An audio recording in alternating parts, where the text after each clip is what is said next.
Guys, welcome to my channel. तो अभी आज मैं जो है पेंटिंग में वापस जा रही हूँ क्योंकि काफ़ी टाइम हो गया। मैंने सोचा था इससे ज़्यादा मैं रेगुलर रहूँगी, तो वही winter night, silent night, Christmas night, winter Wonderland with a lot of northern lights, यही मेरी थीम है और आप देखते जाइए। तो आज हम डिस्कस करते हैं कुछ और, ठीक है। तो मैंने जो है ना, एक सिविल एविएशन का एक चैनल है जिसमें कि क्रैशेस के बारे में या फिर एक अजीबोगरीब ऐसी फ़्लाइट के बारे में जो कि लगभग क्रैश हो गई थी, जहाँ पे इंजन फेलियर हो गया था या फिर कुछ ऐसा हो गया था अजीबोगरीब, छत उड़ गई थी, आपको याद हो, इस तरीके की बातें होती हैं। वो चैनल का भी नाम मुझे ध्यान नहीं आ रहा, कैनेडियन चैनल है, आपको शायद ढूंढोगे तो मिल जाएगा। बहुत ही अच्छा फ़्लाइट से रिलेटेड है, क्रैशेस से रिलेटेड अगर आप देखना चाहो तो अभी आपने सुना होगा न्यूज़ में काफ़ी कुछ कि इथियोपिया में जो हेली गुब्बी करके जो एक वोल्केनो था, जो कि एक्सपेक्ट भी नहीं कर रहे थे, वो 12,000 ईयर्स के बाद इरप्ट हुआ है।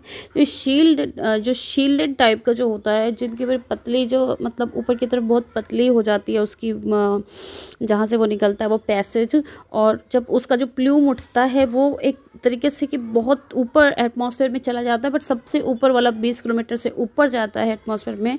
लेकिन ये वाला जो है 15 किलोमीटर के 15 किलोमीटर 15 किलोमीटर के ऊपर तक नहीं गया, 15 किलोमीटर के विदिन 14-15 पे ही है। उसके साथ साथ सल्फ़र डाइऑक्साइड रिलीज़ हुई है, इंडिया तक आ गई इसकी एशेज़, इसके सल्फ़र डाइऑक्साइड, जो कि अगर ब्रीदेबल जहाँ पे हमारा जो एटमॉस्फेयर है उसमें नहीं आई है।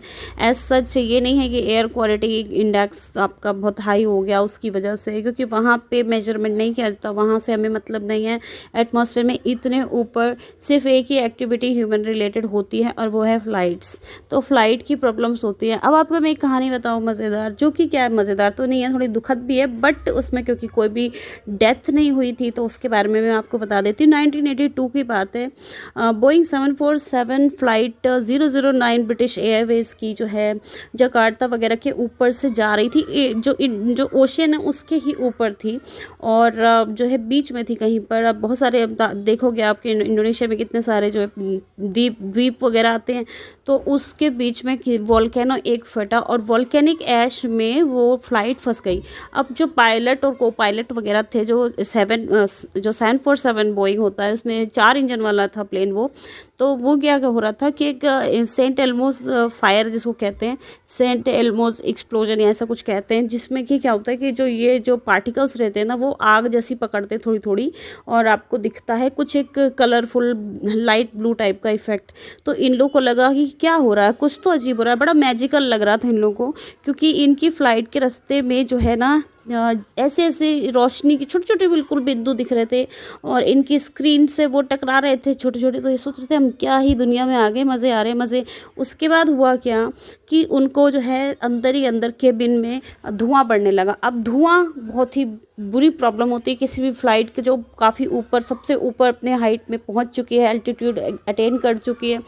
उसके बाद क्या हुआ कि जब धुआं बढ़ने लगा तो उसमें सल्फ़र डाइऑक्साइड की, क्योंकि जो बर्निंग मैचेस होते हैं वैसी खुशबू कह दो या और जो भी कह दो आप, उस टाइप की जो है बदबू आने लगी। तो लोगों को समझ में आया कि नहीं ये कुछ और करके है। चारों इंजन फेल हो गए और वो समुद्र में गिर जाते, लेकिन कैसे भी करके भगवान की दया थी तो वो लोग जो है सेफली लैंड कर गए। अपना उन्होंने वापस से रीस्टार्ट करने की कोशिश करी, फिर शट डाउन करा, फिर रीस्टार्ट करा, ऐसा कुछ हुआ, बट सेफली सब बच गए। उसके बाद का प्रोसीजर मुझे नहीं पता, बट मैंने ये वाला एपिसोड उसमें देखा था, और मैं ऑलमोस्ट सारे क्रैशेस के और सारे इतने सिविल एविएशन से रिलेटेड जो एक्सीडेंट्स होते हैं इसके बारे में मैं काफ़ी इंटरेस्टिंगली पहले देखा करती थी। मेरे को बहुत सारी चीज़ों में बहुत इंटरेस्ट है, मतलब लगभग सारी ही चीज़ों में इंटरेस्ट है। तो इससे रिलेटेड क्या हो रहा था, जो अभी जो इथियोपिया के जो वो आया था, जो प्लूम आया था सल्फर डाइऑक्साइड का, प्लस साथ में एशेस जो थे, वो इतने छोटे छोटे पार्टिकल्स थे, और वो जो है ना डस्ट वो सेटल डाउन नहीं होगी।